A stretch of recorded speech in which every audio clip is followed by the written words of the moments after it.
Pinoy Music Lover. Happy 34th Mansari Pinoy Music Lover. Yan, sa aking pamumuno ng aking PML founder Joe_Batang Mindanao. Feeding program, Poblasyon 8, Kakar, Cotabato City. Yan, dito na naman tayo mag-share ng ating mga blessings sa mga bata at senior citizen. Yan guys, so bigyan pa tayo ni God ng more blessings para makabahagi pa tayo sa iba't ibang sulok ng Pilipinas. Ayan.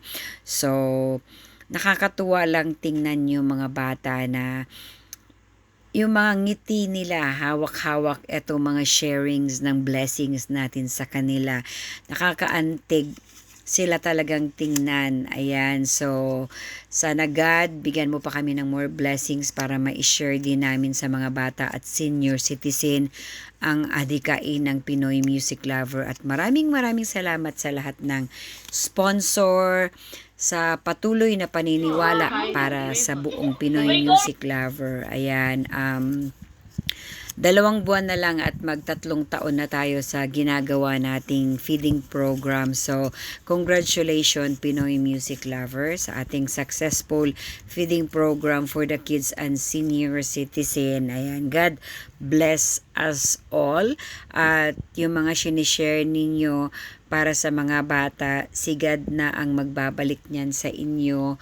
Ayan, hindi nyo man ngayon maramdaman, pero in the future, ibibigay talaga ni God yan. At alam ko yan kasi nangyayari na yan sa amin. So, pag nagbigay ka ng blessings, dapat bukal sa loob mo kasi ibabalik ni God lahat yan sa'yo ng buong puso din. So, keep it up.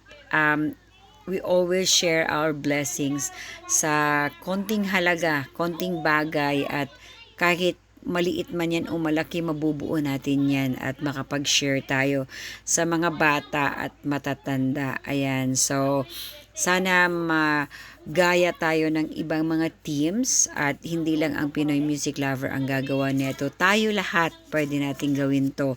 Mayaman man o mahirap, pwede natin gawin to. Kasi pag mag-share tayo sa bawat isa, mabubuo talaga ang pangarap natin.